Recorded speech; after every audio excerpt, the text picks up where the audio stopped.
പരിശുദ്ധ പ്രവാചകൻ്റെ വിയോഗം സംഭവിക്കുന്നത് ക്രിസ്തുവർഷം 632 ജൂൺ മാസം 8 ഹിജ്റ വർഷം 11 റബിയുൽ അവ്വൽ 12 ഒരു തിങ്കളാഴ്ച ദിവസം. പരിശുദ്ധ പ്രവാചകൻ്റെ ആദ്യത്തെയും അവസാനത്തെയും ഹജ്ജത്തുൽ വിദാ കഴിഞ്ഞതിന് ശേഷം പിന്നീട് അധിക സമയം പരിശുദ്ധ പ്രവാചകൻ മക്കത്ത് കഴിച്ചു കൂട്ടിയിട്ടില്ല. ചില റിപ്പോർട്ടുകൾ പ്രകാരം തവാഫുൽ വിദാ കഴിഞ്ഞ അന്ന് തന്നെ പ്രവാചകനും കൂട്ടരും മദീനയിലേക്ക് പുറപ്പെട്ടു എന്നാണ്. ഇത് ഹിജ്റ 10 വർഷം ദുൽഹജ്ജ് മാസത്തിലാണ്. പരിശുദ്ധ പ്രവാചകൻ്റെ ജീവിതത്തിലെ അവസാനത്തെ യാത്രയാണിത്. മദീനത്ത് എത്തിയതിന് ശേഷം പിന്നീട് പ്രവാചകൻ ഒരു യാത്ര പോയിട്ടില്ല. പരിശുദ്ധ പ്രവാചകൻ അങ്ങനെ ദുൽഹജ്ജ് മാസത്തിൻ്റെ അവസാനത്തിൽ തിരിച്ച് മദീനയിലെത്തി. അങ്ങനെ ദുൽഹജ്ജ് കഴിഞ്ഞു. മുഹറം സഫർ മാസത്തിൻ്റെ ഏതാണ്ട് അവസാനത്തിൽ റോമൻ സാമ്രാജ്യത്തിലേക്ക്, ഫലസ്തീൻ്റെയും ശ്യാമിൻ്റെയൊക്കെ ആ ഒരു ഭാഗത്തേക്ക് ലക്ഷ്യമാക്കിയിട്ട് ഒരു സൈനിക നീക്കം നടത്തുന്നുണ്ട്. അതായത് അബൂബക്കർ, ഉമർ അടക്കം മിക്കവാറും മുതിർന്ന സ്വഹാബാക്കളെ ഉൾക്കൊള്ളിച്ചുകൊണ്ട് ഫലസ്തീൻ്റെ ഭാഗത്തേക്ക് പറഞ്ഞയക്കാണ്. ഇത് പരിശുദ്ധ പ്രവാചകൻ വഫാത്താകുന്നതിന് 2-3 ആഴ്ചകൾക്ക് മുൻപാണ്. ഈ സൈന്യത്തിൻ്റെ തലവനായിട്ട് ആ സമയത്ത് പരിശുദ്ധ പ്രവാചകൻ നിശ്ചയിക്കുന്നത് ഉസാമ ബിൻ സയ്യിദിനെയാണ്. സയ്യിദ് ബിൻ ഹാരിസയുടെ മകൻ ഉസാമ ബിൻ സയ്യിദ്, പ്രസിദ്ധനായിട്ടുള്ള ഉസാമ ബിൻ സയ്യിദ് ഹിബ്ബുൻ നബി. ഉസാമ ബിൻ സയ്യിദിൻ്റെ സൈന്യം മദീന വിടുന്നത് സഫർ മാസം 26-നോ 7-നോ ആണ്. മദീനയുടെ പുറത്ത് ജുർഫ് എന്ന സ്ഥലത്ത് ഇവർ ക്യാമ്പ് ചെയ്ത് അവിടെ വെച്ച് ചില സൈനിക തയ്യാറെടുപ്പുകളൊക്കെ ഇങ്ങനെ നടത്തിക്കൊണ്ടിരിക്കുകയാണ്. ഈ ജുർഫ് എന്ന് പറയുന്ന സ്ഥലം മദീനയുടെ പുറത്ത് ഏതാണ്ട് ഒരു 5 കിലോമീറ്റർ ദൂരത്താണ്. ഇവരവിടെ വെച്ച് എല്ലാ തയ്യാറെടുപ്പുകളും നടത്തി ഉടനെ പുറപ്പെട്ടു പോകാനുള്ള പരിപാടിയാണ്. ആ സമയത്ത് മദീനത്ത് നിന്ന് ഒരു ദൂതൻ ഓടിക്കതച്ച് വന്നിട്ട് പറഞ്ഞു, നിങ്ങൾ പോകാൻ വരട്ടെ, അള്ളാഹിൻ്റെ റസൂലിന് തീരെ വയ്യ എന്ന് പറഞ്ഞു. അങ്ങനെ ഈ സൈന്യം, ഉസാമ ബിൻ സയ്യിദിൻ്റെ ഈ ഒരു സൈന്യം അങ്ങനെ മദീനയുടെ പുറത്ത് ജുർഫിൽ തമ്പടിച്ചു. ഇക്കൂട്ടത്തിലെ മുതിർന്ന സ്വഹാബാക്കൾ അബൂബക്കർ, ഉമർ അടക്കം എന്താ സംഭവം എന്ന് നോക്കിയിട്ട് വരാം എന്ന് പറഞ്ഞിട്ട് അവർ മദീനത്തേക്ക് തന്നെ മടങ്ങിപ്പോയി. പരിശുദ്ധ പ്രവാചകൻ തൻ്റെ അവസാന നാളുകളിൽ തൻ്റെ വഫാത്തിൻ്റെ സൂചനകൾ പല സമയത്തും പറഞ്ഞു പോകുന്നുണ്ട്. അതിലൊന്ന് ഹജ്ജത്തുൽ വിദാൻ്റെ ആ ഒരു പ്രസംഗം തന്നെയാണ്. ആ പ്രഭാഷണത്തിൽ റസൂല് തൻ്റെ ദൗത്യ പൂർത്തീകരണത്തെക്കുറിച്ചും തൻ്റെ ജീവിതത്തിൻ്റെ അന്ത്യം അടുത്തിട്ടുണ്ട് എന്ന രീതിയിലും പറഞ്ഞു പോകുന്നുണ്ട്. ഈ വർഷത്തിന് ശേഷം നമുക്കിനി ഇതുപോലെ കാണാൻ സാധിക്കുമോ എന്നെനിക്കറിയില്ല എന്ന് പറഞ്ഞുകൊണ്ടാണ് ആ ഒരു പ്രസംഗം ആരംഭിക്കുന്നത് തന്നെ. അതുപോലെ പിന്നീട് മുആദ് ബിൻ ജബലിന് യമനിൻ്റെ ഭരണമേൽപ്പിച്ച് പറഞ്ഞു വിടുന്ന സമയത്ത് ഈ മുആദിനോട് റസൂലിന് വലിയ അടുപ്പാണ്. റസൂൽ ദീർഘനേരം മുആദുമായിട്ട് അങ്ങനെ നടന്ന് സംസാരിക്കുന്നുണ്ട്, ഒരുപാട് കാര്യങ്ങൾ പറയുന്നുണ്ട്. കൂട്ടത്തിൽ റസൂൽ പറഞ്ഞു, മുആദേ, ഒരു പക്ഷേ ഈ ഒരു വർഷത്തിന് ശേഷം നീ എന്നെ കാണുകയില്ല. നീ വരുമ്പോൾ കാണുന്നത് എൻ്റെ പള്ളിയും എൻ്റെ ഖബറും ആയിരിക്കും എന്ന് പറഞ്ഞു. മുആദ് ഈ ഒരു സാഹചര്യത്തിൽ ഒരുപാട് സങ്കടപ്പെട്ടു. തൻ്റെ ജീവിതത്തിൽ ഇനി പ്രവാചകനെ കാണാൻ സാധിക്കില്ലല്ലോ എന്നോർത്തിട്ട്. ഈ സഫർ മാസത്തിൻ്റെ ഏകദേശം അവസാനത്തിൽ ഈ അസുഖം ബാധിക്കുന്നതിന് തൊട്ട് മുൻപ് പ്രവാചകൻ ഉഹദിൽ പോയിട്ടൊരു പ്രത്യേക പ്രാർത്ഥന നടത്തുന്നുണ്ട്. അവിടെ വെച്ച് പരിശുദ്ധ പ്രവാചകൻ പറഞ്ഞു, ഞാൻ വരികയാണ്, ഹൗലിൻ്റെ അടുത്ത് വെച്ചിട്ട് നമുക്ക് കാണാം, ഞാൻ അവിടെ ഉണ്ടാകും, നമുക്ക് അവിടെ വെച്ച് കാണാം എന്ന് പറഞ്ഞു. ഉഹദിലെ പരിശുദ്ധ പ്രവാചകൻ്റെ പിതൃവ്യൻ ഹംസ റളിയല്ലാഹു അൻഹു അടക്കം 70ഓളം സ്വഹാബാക്കൾ ഷഹീദായിട്ടുണ്ട്. റസൂൽ പറഞ്ഞു, നമുക്ക് കണ്ടുമുട്ടാൻ സമയമായിട്ടുണ്ട് എന്ന് പറഞ്ഞു. അതുപോലെ മറ്റൊരു സംഭവം, ഈ സമയത്തൊരു ദിവസം പാതിരാത്രിക്ക് ശേഷം റസൂൽ എണീറ്റു. അബൂ മുഹയ്യിബ് എന്നൊരു സേവകനുണ്ടായിരുന്നു. അദ്ദേഹത്തെ പോയി വിളിച്ചു, പറഞ്ഞു, ജിബ്രീൽ എന്നോട് ബക്കീൽ പോകാൻ പറഞ്ഞിട്ടുണ്ട്, എൻ്റെ കൂടെ ഒന്ന് വരണം എന്ന് പറഞ്ഞു. അങ്ങനെ അബൂ മുഹയ്യിബിനെയും കൊണ്ട് ബക്കീലേക്ക് പോയി. ബക്കീലേക്കുള്ള അവസാനത്തെ പോക്കാണത്. ബക്കീൽ പോയിട്ട് പരിശുദ്ധ പ്രവാചകൻ അതിസുന്ദരമായിട്ടുള്ള ഒരു ദുആ നടത്തുന്നുണ്ട്. അവിടുന്ന് തിരിച്ചു പോരുമ്പോൾ റസൂൽ പറഞ്ഞു, റബ്ബ് എനിക്ക് അനന്തമായ ഈ ലോകത്ത് ജീവിച്ച് പിന്നീട് സ്വർഗം കരസ്ഥമാക്കാനുള്ള ഒരു അവസരം, അതല്ലെങ്കിൽ ഇപ്പോൾ റബ്ബിനെ പോയി കണ്ട് സ്വർഗം കരസ്ഥമാക്കാനുള്ള ഒരു അവസരം, ഇതിൽ രണ്ടിലൊന്ന് തിരഞ്ഞെടുക്കാനുള്ള ഒരു അവസരം എനിക്ക് നൽകിയിട്ടുണ്ട് എന്ന് പറഞ്ഞു. അബൂ മുഹയ്യിബ് പറഞ്ഞു, അനന്തമായി ഈ ലോകത്ത് ജീവിച്ച് പിന്നീട് സ്വർഗം കരസ്ഥമാക്കണം യാ റസൂൽ അല്ലാഹ് എന്ന് പറഞ്ഞു. റസൂൽ പറഞ്ഞു, ഇല്ല, ഞാൻ എൻ്റെ തീരുമാനം എടുത്തിട്ടുണ്ട്, ഞാൻ എൻ്റെ തീരുമാനം റബ്ബിനെ അറിയിച്ചിട്ടുണ്ട് എന്ന് പറഞ്ഞു. അങ്ങനെ റസൂല് തിരിച്ച് വീട്ടിലേക്ക് പോയി. അന്നുണ്ടായിരുന്നത് ആയിഷ ബീവിയുടെ വീട്ടിലാണ്. പിറ്റേ ദിവസം റസൂല് മൈമുന എന്ന തൻ്റെ ഭാര്യയുടെ വീട്ടിലേക്ക് പോയി. ഈ മൈമുന ബീവിയുടെ വീട്ടിൽ വെച്ചിട്ടാണ് പരിശുദ്ധ പ്രവാചകന് ആദ്യമായിട്ട് പനി ഉണ്ടായി തുടങ്ങുന്നത്. ഇത് റബീഉൽ അവ്വൽ 1-നോ 2-നോ ആണ്. ഈ മൈമുന ബീവിയുടെ വീട്ടിൽ വെച്ചിട്ടാണ് പനി ഉണ്ടാവുന്നത്. അതിനുശേഷവും റസൂൽ ഓരോരോ ഭാര്യമാരുടെ വീട്ടിലേക്ക് മാറി മാറി ചെല്ലുന്നുണ്ട്. തീരെ വയ്യാതെ ആയപ്പോൾ മറ്റ് ഭാര്യമാരോട് എനിക്ക് ആയിഷയുടെ വീട്ടിൽ വിശ്രമിക്കണം, അതിന് അനുവാദം തരണം എന്ന് പറഞ്ഞു. ആയിഷ ബീവിയുടെ വീടാണ് പള്ളിയോട് ഏറ്റവും അടുത്ത് നിൽക്കുന്ന വീട്. എനിക്ക് അവിടെ വിശ്രമിക്കാനുള്ള അനുവാദം തരണം എന്ന് പറഞ്ഞു. അങ്ങനെ മറ്റ് ഭാര്യമാരൊക്കെ ഈ ഒരു ആവശ്യം അംഗീകരിച്ചു. പിന്നീട് ഏതാണ്ട് 10-12 ദിവസം മാത്രമാണ് റസൂല് ജീവിക്കുന്നത്. ആ ഒരു കാലയളവിൽ പരിശുദ്ധ പ്രവാചകൻ പിന്നീട് ഉണ്ടായിരുന്നത് ആയിഷ ബീവിയുടെ വീട്ടിലാണ്. മറ്റ് ഭാര്യമാരുടെ വീട്ടിലേക്ക് പിന്നീട് പോകുന്നില്ല. റസൂലിന് അങ്ങനെ പനി കൂടിക്കൂടി വന്നു. ആയിഷ ബീവി റസൂൽ പഠിപ്പിച്ചു കൊടുത്തിട്ടുള്ള ചില സൂറത്തുകളൊക്കെ ഇങ്ങനെ ഊതി കൊടുക്കുമായിരുന്നു, മന്ത്രിച്ചു കൊടുക്കുമായിരുന്നു. മാത്രമല്ല തൊട്ടടുത്തൊരു പാത്രത്തിൽ വെള്ളം എടുത്തു വച്ചിട്ട് അതിൽ നിന്ന് ഇങ്ങനെ തല നനച്ചു കൊടുക്കുമായിരുന്നു, ആ ഒരു ചൂട് കുറക്കാൻ വേണ്ടിയിട്ട്. അന്നൊക്കെ അറബികൾ ചെയ്തിരുന്ന ഒരു രീതിയാണത്. ഇങ്ങനെ റസൂലിന് പനി കൂടിയും കുറഞ്ഞൊക്കെ ഇങ്ങനെ നിൽക്കുന്ന ഈ ഒരു സമയത്ത് ഒരു പ്രാവശ്യം ആയിഷ ബീവിക്ക് നല്ല കടുത്ത ഒരു തലവേദന ഉണ്ടായി. ആയിഷ ബീവി തൻ്റെ തല ഇങ്ങനെ മുറുക്കി പിടിച്ചിട്ട് എൻ്റെ തല എന്നിങ്ങനെ ഉറക്കെ വിളിച്ച് കരയാൻ തുടങ്ങി. റസൂൽ ആ സമയത്ത് ചോദിച്ചു, നിൻ്റെ വേദനയേക്കാൾ കടുത്ത വേദനയിലാണ് ഞാനുള്ളത്.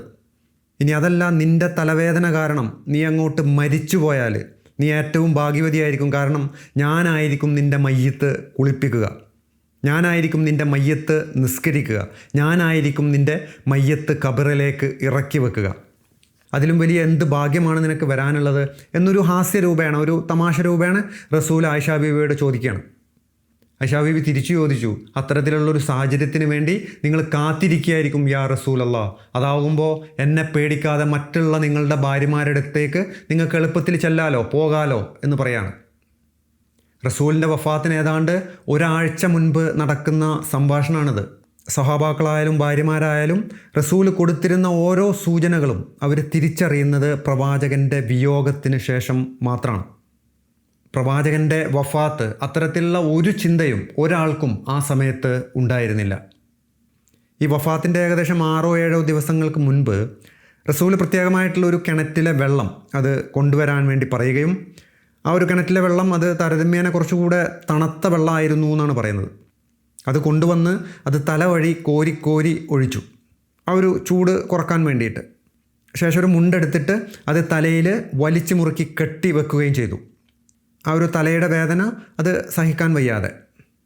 ഈ ഒരു സമയത്തും റസൂൽ പള്ളിയിലേക്ക് വരുന്നുണ്ട്. അലിയുടെയും അബ്ബാസിൻ്റെയും ഒക്കെ തോളിൽ കൈയിട്ടിട്ട് അങ്ങനെ പള്ളിയിലേക്ക് വരും. ഈ ഒരു സമയം എന്ന് പറഞ്ഞാൽ റസൂലിന് നടക്കാൻ ബുദ്ധിമുട്ടായിരുന്നു, പക്ഷെ സംസാരിക്കാൻ കഴിയുമായിരുന്നു. അലിയും അബ്ബാസും ചേർന്ന് റസൂലിനെ താങ്ങിപ്പിടിച്ച് പള്ളിയുടെ മിമ്പറിൽ കൊടുന്ന് ഇരുത്തും. ഇതിപ്പോൾ 2-3 ദിവസമായിട്ട് ഇതാണ് റസൂലിൻ്റെ അവസ്ഥ. ഈ രീതിയിലാണ് പള്ളിയിലേക്ക് വരുന്നതും പോകുന്നതൊക്കെ. അധിക സമയം ഇരിക്കില്ല, പെട്ടെന്ന് തിരിച്ചു പോകും. സ്വഹാബാക്കൾക്ക് പേടിയാവാൻ തുടങ്ങി. കാരണം റസൂലിൻ്റെ ജീവിതത്തിൽ ഇതിന് മുൻപ് ഇങ്ങനെ ഉണ്ടായിട്ടില്ല. റസൂലിൻ്റെ വയ്യായിക അങ്ങനെ നാട്ടിൽ ചർച്ചയാവാൻ തുടങ്ങി. ദൂരെയുള്ള സഹാബാക്കൾ പോലും വന്നിട്ട് പള്ളിയിൽ താമസാക്കാൻ തുടങ്ങി. അബൂബക്കർ, ഉമർ, അബ്ദുറഹ്മാൻ ഇബ്നു ഔഫൊക്കെ പള്ളിയിൽ സ്ഥിര താമസക്കാരായി. അലി റളിയല്ലാഹുവിൻ്റെ വീട് അവിടെ തൊട്ടടുത്ത് തന്നെയാണ്. അകലെ വീടുണ്ടായിരുന്ന സ്വഹാബാക്കൾ അവർ പള്ളിയിൽ വന്ന് പിന്നീട് തിരിച്ച് പോകാതെയായി. പരിശുദ്ധ പ്രവാചകൻ്റെ പള്ളിയിൽ അങ്ങനെ തിക്കും തിരക്കുമായി. പരിശുദ്ധ പ്രവാചകൻ നമസ്കാര സമയമായി കഴിഞ്ഞാൽ അലിയുടെയും അബ്ബാസിൻ്റെയും തോളിൽ കൈവച്ചിട്ട് പള്ളിയിലേക്ക് വരും, മിമ്പറിൽ വന്നിരിക്കും. ഈ സമയത്ത് റസൂലിന് നിൽക്കാൻ പറ്റുമായിരുന്നില്ല. അങ്ങനെ വന്നിട്ട് ഒരു പ്രാവശ്യം റസൂല് ചില നിർദ്ദേശങ്ങൾ പറഞ്ഞു കൊടുക്കുന്നുണ്ട്, ചില കാര്യങ്ങൾ പറയുന്നുണ്ട്. റസൂൽ പറഞ്ഞ കാര്യങ്ങൾ, റസൂൽ പറഞ്ഞു, നസ്രാണികളുടെയും യഹൂദികളുടെയും മേൽ അള്ളാഹുവിൻ്റെ ശാപം ഉണ്ടാവട്ടെ. കാരണം അവരവരുടെ പ്രവാചകന്മാരുടെ ഖബറിടം പ്രാർത്ഥനാ സ്ഥലമാക്കി മാറ്റി. അങ്ങനെ ചെയ്യുന്നത് റസൂല് വിലക്കി. പിന്നെ റസൂൽ പറഞ്ഞു, ഞാൻ ആർക്കെങ്കിലും വല്ല കടബാധ്യതയും തീർക്കാനുണ്ടെങ്കിൽ അത് എൻ്റെ അടുത്ത് ഇപ്പോൾ വന്ന് പറയണം, എൻ്റെ കയ്യിൽ നിന്നത് മേടിച്ചുകൊണ്ട് പോകണം എന്ന് പറഞ്ഞു. മറ്റൊരു റിപ്പോർട്ടിൽ, ഞാൻ ആരെയെങ്കിലും അനാവശ്യമായി അടിച്ചിട്ടുണ്ടെങ്കിൽ അത് അന്ത്യനാൾ വരെ കാത്തുവെക്കാതെ ആ ഒരു കടം അതിപ്പോൾ തീർത്തിട്ട് പോകണം. ഞാനിവിടെ ഇരിക്കുന്നുണ്ട്, എന്നെ വന്ന് തിരിച്ച് തല്ലിയിട്ട് പോകണം എന്ന് പറഞ്ഞു. പരിശുദ്ധ പ്രവാചകൻ ഈ ഒരു കടത്തിൻ്റെ കാര്യം അത് വീണ്ടും വീണ്ടും ഇങ്ങനെ എടുത്ത് പറയാൻ തുടങ്ങി. ചോദിച്ചു, ഞാൻ ആർക്കെങ്കിലും എന്തെങ്കിലും തിരിച്ചു തരാനുണ്ടോ, ഉണ്ടെങ്കിൽ ഇപ്പം പറയണം എന്ന് പറഞ്ഞു. അങ്ങനെ വീണ്ടും വീണ്ടും ഇത് ചോദിച്ച സമയത്ത് ചില നിസ്സാരമായ ചില കടങ്ങൾ ചില സ്വഹാബിമാർ വന്ന് പറഞ്ഞു എന്നാണ്. ഒരു സ്വഹാബി വന്നിട്ട് പറഞ്ഞു, റസൂലെ, എനിക്കൊരു 3 ദിർഹം അവിടുന്ന് തരാനുണ്ട്, എനിക്കത് ആവശ്യമില്ല, പക്ഷേ നിങ്ങളിതിങ്ങനെ വീണ്ടും വീണ്ടും എടുത്ത് ചോദിച്ചപ്പോൾ ഇനി ഞാനത് പറഞ്ഞില്ലെങ്കിൽ അതൊരു തെറ്റായി പോയാലോ എന്ന് കരുതിയിട്ട് പറയാണ്, എനിക്കത് ആവശ്യമില്ല, 3 ദിർഹം എനിക്കത് ആവശ്യമില്ല, ഞാനത് പുറത്ത് തന്നിട്ടുള്ളതാണ് എന്ന് പറഞ്ഞു. റസൂൽ ചോദിച്ചു, ഏത് സാഹചര്യത്തിലാണ് അങ്ങനെ സംഭവിച്ചിട്ടുള്ളത് എന്ന് ചോദിച്ചു. ഈ സ്വഹാബി പറഞ്ഞു, ഒരിക്കൽ ഒരു യാചകൻ ഇങ്ങനെ കടന്നു പോകുമ്പോൾ അവിടെ നിന്ന് പറഞ്ഞു, ഈ യാചകന് എനിക്ക് വേണ്ടി കുറച്ച് പൈസ കൊടുക്കാൻ ആർക്കാണ് കഴിയുക എന്ന് ചോദിച്ചപ്പോൾ ഞാൻ ആ യാചകന് പൈസ കൊടുത്തു, അത് റസൂൽ എനിക്ക് തിരിച്ച് തന്നിട്ടില്ല എന്ന് പറഞ്ഞു. റസൂൽ അങ്ങനെ ആ സ്വഹാബിക്ക് ആ പൈസ പറഞ്ഞ് കൊടുപ്പിച്ചു. ഇതുപോലെയുള്ള ചില നിസ്സാരമായിട്ടുള്ള ചോദിക്കലും പറയലും ഒക്കെ ആ സമയത്ത് നടന്നിട്ടുണ്ട്. അതിനുശേഷം പിന്നീട് ആ സമയത്ത് പരിശുദ്ധ പ്രവാചകൻ പറഞ്ഞു, അള്ളാഹുവിൻ്റെ അടിമകളുടെ കൂട്ടത്തിൽപ്പെട്ട ഒരു അടിമയോട് അള്ളാഹു പറഞ്ഞു, നിനക്ക് ഈ ലോകം അല്ലെങ്കിൽ നിൻ്റെ രക്ഷിതാവ് രണ്ടിലൊന്ന് നിനക്ക് തിരഞ്ഞെടുക്കാം, സ്വീകരിക്കാം. അങ്ങനെ ആ അടിമ അവൻ്റെ രക്ഷിതാവിനെ സ്വീകരിച്ചു. മക്കയിൽ പോയി തിരിച്ചു വരുമ്പോൾ അബൂ മുഹയ്യിബിൻ്റെ അടുത്ത് പറഞ്ഞ അതേ സംഭവം തന്നെയാണ് റസൂൽ പറയുന്നത്. അവിടെ പക്ഷേ അത് റസൂൽ തന്നെയാണ് എന്നുള്ളത് സുവ്യക്തമായി പറയുന്നുണ്ട്. പക്ഷെ പള്ളിയിൽ വെച്ച് പറഞ്ഞപ്പോൾ റസൂൽ പറഞ്ഞു, അടിമകളുടെ കൂട്ടത്തിൽപ്പെട്ട ഒരടിമ, അത് ആരാണെന്ന് പറഞ്ഞില്ല, അവനവൻ്റെ രക്ഷിതാവിനെ സ്വീകരിച്ചു എന്ന് പറഞ്ഞു. സ്വഹാബാക്കൾക്ക് ഇത് എന്താ സംഭവം എന്ന് മനസ്സിലായില്ല. അവർ വിചാരിച്ചു, എത്ര ഭാഗ്യവാനായിട്ടുള്ള മനുഷ്യൻ, അവർ സന്തോഷിച്ചു. പക്ഷേ സ്വഹാബാക്കളുടെ കൂട്ടത്തിൽ മുൻനിരയിലിരുന്നിട്ട് ഒരാൾ മാത്രം തേങ്ങി കരയാൻ തുടങ്ങി. അത് അബൂബക്കർ സിദ്ദീഖാണ്. കാരണം അബൂബക്കർ സിദ്ദീഖിന് മനസ്സിലായി, റസൂൽ ഈ പറയുന്നത് വേറെ ആരെക്കുറിച്ചും അല്ലാതെ റസൂലിനെക്കുറിച്ച് തന്നെയാണ് എന്നുള്ളത് അബൂബക്കറിന് മനസ്സിലായി. അബൂബക്കർ തേങ്ങി കരയാൻ തുടങ്ങി. പരിശുദ്ധ പ്രവാചകൻ അബൂബക്കറിനെ നോക്കിക്കൊണ്ട് പറഞ്ഞു, നീ കരയണ്ട, എൻ്റെ ആളുകളുടെ കൂട്ടത്തിലും എൻ്റെ കുടുംബത്തിലും എനിക്ക് ഏറ്റവും വിശ്വാസമുള്ളത് അത് നിന്നെയാണ് എന്ന് പറഞ്ഞു. ഈ ഒരു സംസാരം അത് സംഭവിക്കുന്നത് അതൊരു വ്യാഴാഴ്ചയോ വെള്ളിയാഴ്ചയോ ആണ്. പരിശുദ്ധ പ്രവാചകൻ്റെ വഫാത്തിന് മുൻപുള്ള വ്യാഴാഴ്ച അല്ലെങ്കിൽ വെള്ളിയാഴ്ച. പരിശുദ്ധ പ്രവാചകൻ്റെ വഫാത്ത് നടക്കുന്നത് വരുന്ന തിങ്കളാഴ്ചയാണ്. ഇത് നടക്കുന്നത് അതിന് തൊട്ട് മുൻപുള്ള വ്യാഴാഴ്ച. ആ വ്യാഴാഴ്ച ദിവസത്തെ മഗ്‌രിബ് നമസ്കാരത്തിനാണ് പരിശുദ്ധ പ്രവാചകൻ അവസാനമായി നേതൃത്വം കൊടുക്കുന്നത്.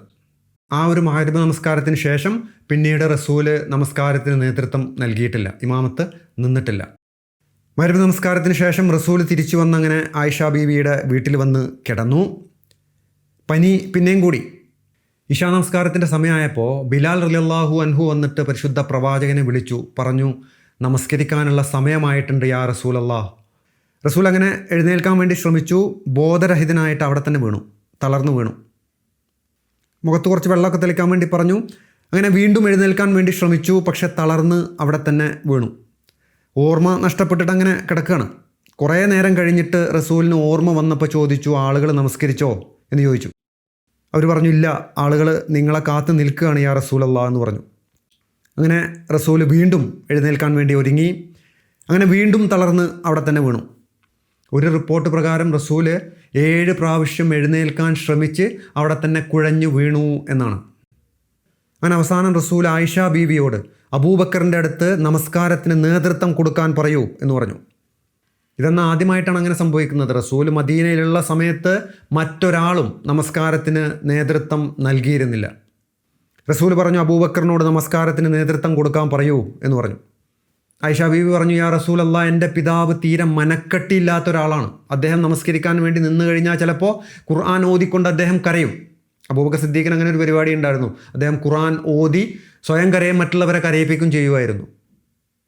ആയിഷ ബീവി പറഞ്ഞു, എൻ്റെ പിതാവ് തീരെ മനക്കെട്ടിയില്ലാത്തൊരു വ്യക്തിയാണ്. അദ്ദേഹം നമസ്കരിക്കാൻ നിന്നാൽ കരയാൻ തുടങ്ങും, അത് ആളുകൾ ഇഷ്ടപ്പെടുകയില്ല. അതുകൊണ്ട് വേറെ ആരെങ്കിലും ഏൽപ്പിച്ചാൽ പോരെ എന്ന് ചോദിച്ചു. റസൂൽ പറഞ്ഞു, അബൂബക്കറിനോട് നമസ്കാരത്തിന് നേതൃത്വം കൊടുക്കാൻ പറയൂ എന്ന് പറഞ്ഞു. ആ ഒരു സമയത്ത് എന്തോ ഒരു കാരണം കൊണ്ട് അബൂബക്കർ സിദ്ദീഖ് അവിടെ ഉണ്ടായിരുന്നില്ല.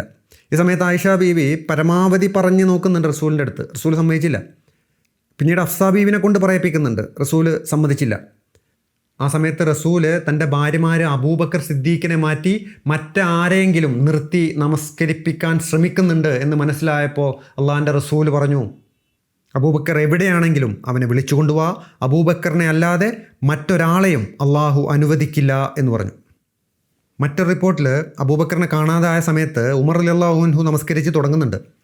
പക്ഷേ ഉമറിൻ്റെ ശബ്ദം കേട്ടതും റസൂൽ പറഞ്ഞു, അബൂബക്കറിനെ വിളിച്ചു കൊണ്ടുപോവാ, അള്ളാഹുവും അവൻ്റെ പ്രവാചകനും അബൂബക്കറിനെ അല്ലാതെ മറ്റൊരാളെയും അനുവദിക്കുന്നതല്ല എന്ന് പറഞ്ഞു. അങ്ങനെ അവസാനം അബൂബക്കർ സിദ്ദീഖ് നമസ്കാരത്തിന് നേതൃത്വം കൊടുത്തു എന്നാണ്. ഇത് സംഭവിക്കുന്നത് ഒരു വ്യാഴാഴ്ചയാണ്. അവിടുന്ന് പിന്നീടുള്ള നമസ്കാരത്തിനൊക്കെയും അബൂബക്കർ സിദ്ദീഖ് തന്നെയാണ് നേതൃത്വം നൽകുന്നത്. അതിനിടയ്ക്ക് ഒരു ദിവസം അലി റളിയല്ലാഹു അൻഹു റസൂലിനെ കാണാൻ വേണ്ടി വരുന്നുണ്ട്. അലി റളിയല്ലാഹു അൻഹു റസൂലിനെ കണ്ട് തിരിച്ചിറങ്ങിയ സമയത്ത് സ്വഹാബാക്കൾ ചുറ്റും കൂടി ചോദിച്ചു, എന്താണ് റസൂലിൻ്റെ അവസ്ഥ, എന്താണ് ഇപ്പോഴത്തെ അവസ്ഥ എന്ന് ചോദിച്ചു. അലി റളിയല്ലാഹു അൻഹു പറഞ്ഞു, മാറ്റമുണ്ട്, അസുഖം കുറച്ച് കുറഞ്ഞിട്ടുണ്ട്, കുറവുണ്ട്, കുഴപ്പമൊന്നുമില്ല എന്ന് പറഞ്ഞു. അബ്ബാസ് റളിയല്ലാഹു അൻഹു ആ സമയത്ത് അവിടെ ഉണ്ട്. അബ്ബാസ് റളിയല്ലാഹു അൻഹു നേരെ വന്നിട്ട് അലി റളിയല്ലാഹു അൻഹുവിൻ്റെ കൈക്ക് പിടിച്ച് മാറ്റി നിർത്തി പറഞ്ഞു, 3 ദിവസം കഴിഞ്ഞാൽ നിങ്ങൾക്ക് നിങ്ങളുടെ നേതാവ് ഉണ്ടാവില്ല എന്ന് പറഞ്ഞു. അബ്ബാസ് പറഞ്ഞു, എനിക്ക് ഉറപ്പായി പറയാൻ കഴിയും, 3 ദിവസത്തിൽ കൂടുതൽ റസൂൽ ജീവിക്കില്ല എന്ന് പറഞ്ഞു. കാരണം അബ്ദുൽ മുത്തലിബിൻ്റെ കുടുംബം, അവരുടെ മരണം അടുത്തു കഴിഞ്ഞാൽ എനിക്ക് അവരുടെ മുഖം കണ്ടാൽ അറിയാൻ പറ്റും എന്ന് പറഞ്ഞു. അബ്ബാസിന് റസൂലിനേക്കാളും ഒരു 10 വയസ്സെങ്കിലും കൂടുതലുണ്ടാകും. അബ്ബാസ് റളിയല്ലാഹു അൻഹു പറഞ്ഞു, ഈ ഒരു അസുഖത്തിൽ നിന്ന് പ്രവാചകൻ സുഖം പ്രാപിക്കില്ല എന്ന് പറഞ്ഞു. പിന്നീട് വരുന്ന ശനിയാഴ്ച, വഫാത്തിന് ഒരു ദിവസം മുൻപ്, റസൂലിന് കുറച്ചൊരു ആരോഗ്യം വീണ്ടും കിട്ടി. അങ്ങനെ റസൂൽ പുറത്തേക്ക് ഇറങ്ങി വരുന്നുണ്ട്. ഇത് സംഭവിക്കുന്നത് സഹാബാക്കൾ അബൂബക്കറിൻ്റെ നേതൃത്വത്തിൽ ളുഹർ നമസ്കാരം നിർവഹിച്ചുകൊണ്ടിരിക്കുകയാണ്. ആ സമയത്താണ് സഹാബാക്കൾ ഇങ്ങനെ നമസ്കരിച്ചുകൊണ്ട് നിൽക്കുകയാണ്. റസൂല് പള്ളിയിലേക്ക് കയറി വരികയാണ്. റസൂലിനെ കണ്ടതും നമസ്കരിച്ചുകൊണ്ട് നിന്ന സഹാബാക്കൾ ചെറിയൊരു ചലനം ഉണ്ടാക്കി, ഒരു ഇളക്കം പോലെ ഇങ്ങനെ ഉണ്ടായി. റസൂലിന് മിമ്പറിലേക്ക് കയറി ചെല്ലാൻ പാകത്തിൽ ഇവരിങ്ങനെ വഴി മാറി നിൽക്കാൻ തുടങ്ങി. റസൂലിന് ഇങ്ങനെ കടന്നു പോകാനുള്ള ഒരു വഴി ഉണ്ടാക്കി ഇങ്ങനെ മാറി നിൽക്കാൻ തുടങ്ങി സ്വഹാബാക്കൾ. അബൂബക്കർ സിദ്ദീഖ് ഇമാമായിട്ട് മുന്നിൽ നിൽക്കുകയാണ്. അബൂബക്കർ സിദ്ദീഖിന് ഈ ഒരു ചലനവും മാറലൊക്കെ ഇങ്ങനെ അറിയാൻ പറ്റുന്നുണ്ട്. റസൂലിൻ്റെ അങ്ങോട്ടുള്ള വരവല്ലാതെ മറ്റൊരു കാരണവും ഇതിനുണ്ടാകില്ല എന്നുള്ളത് അബൂബക്കർ സിദ്ദീഖിന് നന്നായിട്ട് അറിയാം. അബൂബക്കർ സിദ്ദീഖ് അങ്ങനെ പിന്നിലേക്ക് ഇറങ്ങിക്കൊടുക്കാൻ വേണ്ടി ശ്രമിച്ചു. ഇടത്തോട്ട് തിരിഞ്ഞു നോക്കി അബൂബക്കർ സിദ്ദീഖ് അങ്ങനെ പിന്നിലേക്ക് ഇറങ്ങുകയാണ്. നോക്കുമ്പോൾ റസൂൽ അബ്ബാസിൻ്റെയും അലിയുടെയും തോളിൽ പിടിച്ചിട്ട് ഇങ്ങനെ വരികയാണ്. അബൂബക്കർ ഇറങ്ങുന്നത് കണ്ടപ്പോൾ റസൂൽ കൈകൊണ്ട് ഇങ്ങനെ ആംഗ്യം കാണിച്ചു, അവിടെ തന്നെ നിന്നോ എന്ന അർത്ഥത്തിൽ റസൂൽ ഇങ്ങനെ കൈകൊണ്ട് ആംഗ്യം കാണിച്ചു. പക്ഷേ അബൂബക്കർ കുറച്ച് ഇറങ്ങി നിന്നു. റസൂൽ നേരെ പോയിട്ട് മിമ്പറിൻ്റെ അടുത്ത് പോയിട്ട് അവിടെ താഴെ ഇരുന്നു. അബൂബക്കർ സിദ്ദീഖ് റസൂലിൻ്റെ തൊട്ടടുത്ത് നിന്നിട്ട് ആ ഒരു നമസ്കാരം പൂർത്തിയാക്കുകയാണ് ചെയ്യുന്നത്. നമസ്കാരത്തിന് ശേഷം റസൂലിനെ മിമ്പറിലേക്ക് കയറ്റിയിരുത്തി. അങ്ങനെ റസൂല് അവസാനമായിക്കൊണ്ട് സ്വഹാബാക്കളോട് സംസാരിക്കുകയാണ്. ഈ ഒരു സംസാരത്തിൽ റസൂല് പറഞ്ഞ കാര്യങ്ങൾ, ഒന്ന്, അൻസാറുകളുടെ മേന്മ എടുത്തു പറഞ്ഞു, അവരെ സംരക്ഷിക്കണം എന്ന് പറഞ്ഞു, അവർക്ക് ഏൽപ്പിക്കപ്പെട്ട ദൗത്യം അവർ പൂർത്തീകരിച്ചിട്ടുണ്ട് എന്ന് പറഞ്ഞു അൻസാറുകളെ കുറിച്ച്. പിന്നെ അറേബ്യൻ ഭൂഖണ്ഡത്തിൽ നിന്ന് ബിംബാരാധന പൂർണ്ണമായും നീക്കം ചെയ്യണം എന്ന് പറഞ്ഞു. നിങ്ങളുടെ അടുത്തേക്ക് വരുന്ന സംഘക്കാരെ നിങ്ങൾ നല്ല രീതിയിൽ സ്വീകരിക്കണം. ഞാൻ ഏത് രീതിയിലാണോ അവരെ സ്വീകരിച്ചത് ആ രീതിയിൽ അവരെ സ്വീകരിക്കണം, അവരെ ആദരിക്കണം എന്ന് പറഞ്ഞു. അള്ളാഹുവിനെക്കുറിച്ച് നല്ല ചിന്തയിലല്ലാതെ നിങ്ങളാരും മരിക്കരുത് എന്ന് പറഞ്ഞു.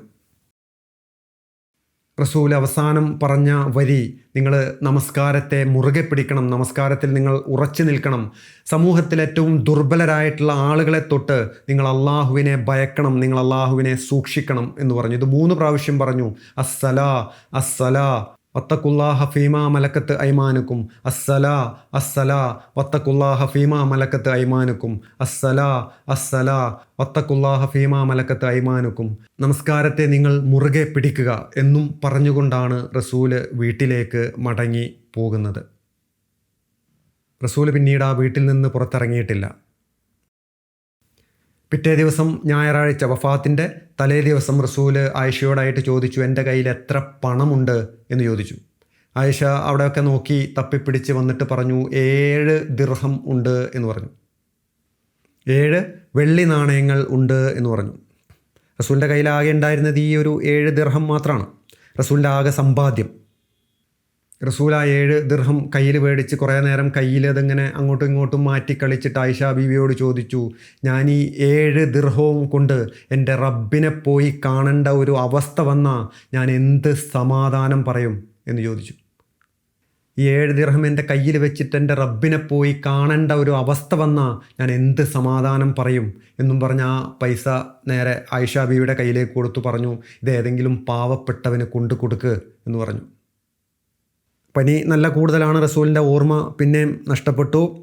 എപ്പോഴോ ഓർമ്മ വന്നപ്പോൾ ആയിഷ ബീവിയോട് ചോദിച്ചു, ആ പണം കൊടുത്തോ അത് ഒഴിവാക്കിയോ എന്ന് ചോദിച്ചു.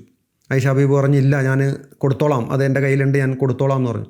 റസൂൽ പറഞ്ഞു, ഇല്ല അത് ഇപ്പം തന്നെ കൊണ്ടുപോയി കൊടുക്ക് എന്ന് പറഞ്ഞു. റസൂൽ വീണ്ടും തളർച്ചയിലേക്ക് പോയി. ഓർമ്മ വന്നപ്പോൾ വീണ്ടും ചോദിച്ചു, ആ പണം കൊടുത്തോ? ഇതങ്ങനെ പലതവണ റസൂൽ ആവർത്തിച്ച് ചോദിച്ചുകൊണ്ടേയിരുന്നു. അങ്ങനെ നിവൃത്തിയില്ലാതായപ്പോൾ ആയിഷ ബീവി ഇറങ്ങിപ്പോയി ആ പണം ദാനം ചെയ്തിട്ട് വന്നു എന്നാണ്. റസൂൽ വഫാത്താവുന്ന സമയത്ത് ആയിഷ ബീവിയുടെ വീട്ടിൽ പണമായിട്ട് ഒന്നും ഉണ്ടായിരുന്നില്ല എന്നാണ്. ആകെ ഉണ്ടായിരുന്നത് കുറച്ച് ഗോതമ്പ് മണികൾ മാത്രമാണ് ഒരു പാത്രത്തിൽ. ആയിഷ ബീവി പറയുന്ന ഈ പാത്രത്തിലുണ്ടായിരുന്ന ഗോതമ്പ് മണികൾ അത് കുറേ കാലം ആയിഷ ബീവി അങ്ങനെ എടുത്ത് ഉപയോഗിച്ചു എന്നാണ്. അത് തീരുന്നുണ്ടായിരുന്നില്ല, അതിൽ നിന്നിങ്ങനെ എടുക്കും ഉപയോഗിക്കും. അങ്ങനെ കുറേ കാലം കഴിഞ്ഞപ്പോൾ, കുറേ സമയം കഴിഞ്ഞപ്പോൾ ആയിഷ ബീവിക്ക് തോന്നി ഇത് തീരുന്നില്ലല്ലോ എന്ന് സംശയം തോന്നിയിട്ട് ആ പാത്രത്തിൽ നിന്ന് അത് ഒഴിവാക്കി അതൊന്ന് അളന്ന് നോക്കി, അത് എത്രയുണ്ട് എന്നുള്ളതൊന്ന് അളന്ന് നോക്കി.